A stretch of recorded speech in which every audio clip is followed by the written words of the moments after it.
Ganito pala ang tingin kay Kai.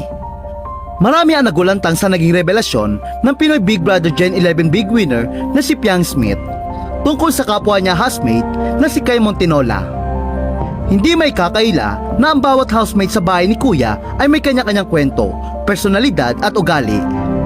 Ang ilan ay tahimik pero may tinatagong kakayahan, habang ang iba naman ay maingay pero palaban. Sa katunayan, sa bawat taas at hamon, lumalabas ang tunay na ugali ng bawat isa.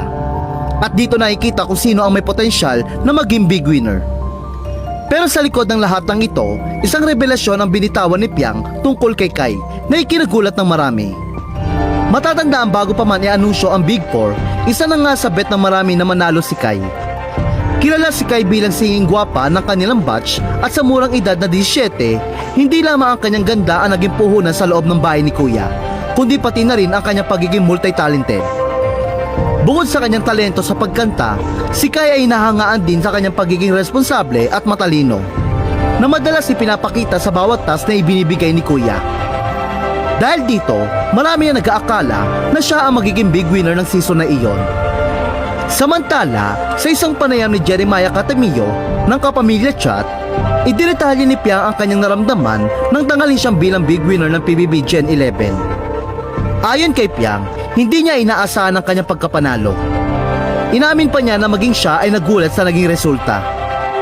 At napatanong kung ano nakita ng mga tao sa kanya para iboto at suportahan siya.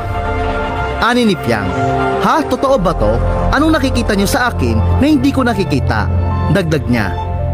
Dagdag pa rito, inamin ni Piang na si Kai talaga ang inaasahan niya magiging big winner. Dahil sobrang matalino at bait daw ni Kai at talagang big winner material. Ani ni Piang, "Ang ina-expect ko talaga si Kai. Grabe, totoo. Sobrang matalino siya. Sobrang bait, as in, big winner material din talaga si Kai." Hindi lingid sa kaalaman ng marami na fourth big placer lang si Kai. Second big placer naman si Rain Selma at si Colette Madelo bilang third big placer. Maraming pas nga ang nadismaya dahil nasa lower rank si Kai. Ganun pa man, iginate nilang kahit fourth big placer lamang si Kai ay malaki ang potensyal nito na mas sumikat pa kaysa sa ibang big four housemates. Lalo pa sa kanyang ganda, talento at magandang ugali.